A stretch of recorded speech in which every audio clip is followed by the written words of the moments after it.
आज पूरी दुनिया स्काई स्क्रैपर्स की तरफ बढ़ रही है। दुबई, न्यूयॉर्क, शंघाई, हर जगह ultra modern high rise buildings देखने को मिलती हैं। लेकिन जब बात इंडिया की आती है तो एक ग्रोथ हमेशा किसी न किसी रुकावट से टकरा जाती है, और इनमें से एक बड़ी रुकावट है एयरपोर्ट अथॉरिटी ऑफ इंडिया की हाइट रिस्ट्रिक्शन पॉलिसी।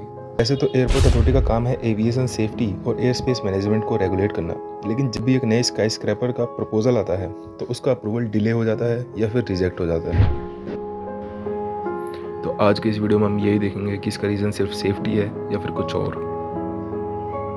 देखो, एयरपोर्ट अथॉरिटी एक बॉडी है जो एयर स्पेस और एविएशन सेफ्टी का रूल्स बनाती है। जब कोई नए स्काई स्क्रैपर्स का प्रपोजल आता है तो airport authority obstacle limitation surface OLS और एरोड्रोम जोनिंग रेगुलेशंस का एनालिसिस करती है। सिंपल भाषा में इसका बेसिक लॉजिक ये है कि अगर एक हाई राइज बिल्डिंग एक एयरक्राफ्ट के सेफ पाथ में आती है तो उसकी हाइट को लिमिट किया जाता है। यह अप्रोच ग्लोबली फॉलो किया जाता है, पर ये रूल्स कभी कभी ना आउटडेटेड भी हो सकते हैं।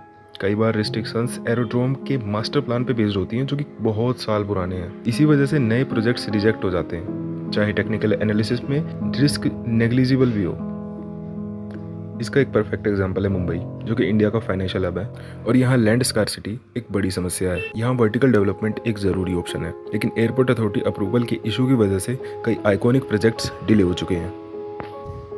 जैसे कि पैलेस रॉयल एक टाइम पे इंडिया का सबसे ऊंचा रेजिडेंशियल टावर बनने वाला था, पर एविएशन क्लियरेंस ना मिलने की वजह से हाइट कट करनी पड़ी। एक और एग्जांपल देखो, वर्ल्ड वन टावर का।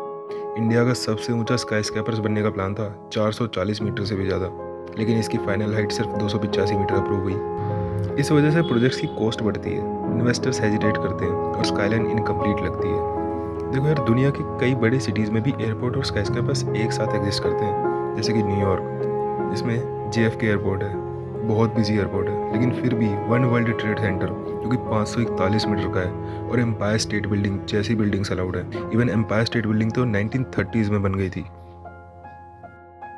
हांगकांग को ही देख लो, जिसका बिजिएस्ट एयर स्पेस है, उसके बावजूद यहाँ पे 400 मीटर से भी ज़्यादा के स्काई स्क्रैपर्स हैं।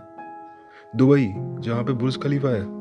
ये एग्जाम्पल्स हैं कि एविएशन और अर्बन डेवलपमेंट को बैलेंस किया जा सकता है। डिफरेंस ये है कि cities aviation technology, advance radar systems और कंट्रोल्ड एयर कॉरिडोर्स का यूज़ करती हैं। क्या इंडिया भी इसी डायरेक्शन में जा सकता है? देखो, एयरपोर्ट अथॉरिटी की स्ट्रिक्ट हाइट रिस्ट्रिक्शंस का इम्पैक्ट सिर्फ आर्किटेक्चर तक सीमित नहीं है, ये इकोनॉमी पर भी असर डालती है। जब प्रोजेक्ट्स डिले होते हैं तो डेवलपर और इन्वेस्टर्स का कॉन्फिडेंस गिरता है। जब बिल्डिंग्स हॉरिजॉन्टली फैलती हैं इंस्टेड ऑफ वर्टिकली ऊपर जाने के, तो लैंड का कॉस्ट ज़्यादा बढ़ता है, जो हाउसिंग को और महंगा बनाता है। वर्टिकल डेवलपमेंट का एक मेजर एनवायरमेंटल बेनिफिट होता है, तो इसका सोल्यूशन क्या है? देखो, एयरपोर्ट अथॉरिटी के रूल्स एविएशन सेफ्टी के लिए ज़रूरी हैं, लेकिन अगर मॉडर्न टेक्नोलॉजी और प्लानिंग को इम्प्लीमेंट किया जाए तो स्काई स्क्रैपर्स और सेफ एयर ट्रैवल एक साथ को एग्जिस्ट कर सकते हैं। कुछ पॉसिबल सॉल्यूशंस ये भी हो सकते हैं कि एक क्लियर और प्रेडिक्टिव हाइट जोनिंग सिस्टम जो डेवलपर को पहले से ही गाइडलाइन दे सके। एक बेटर कोऑर्डिनेशन हो बिटवीन एयरपोर्ट अथॉरिटी और अर्बन प्लानर्स, ताकि सिटी प्लानर्स और एविएशन अथॉरिटी एक साथ स्मार्ट जोनिंग डेवलप कर सकें और उनका बैलेंस बना के रख सकें, जैसे कि दुबई और हांगकांग में इम्प्लीमेंट किया गया है। देखो, भारत का अर्बन डेवलपमेंट एक क्रिटिकल क्रॉस रोड पर है। अगर हमें ग्लोबल स्काईलाइन का हिस्सा बनना है, हमें एविएशन सेफ्टी और अर्बन डेवलपमेंट के बीच एक बैलेंस बनाना होगा। एयरपोर्ट अथॉरिटी एक इंपॉर्टेंट रोल निभाता है, लेकिन क्या अब पॉलिसीज रिफॉर्म की जरूरत नहीं है?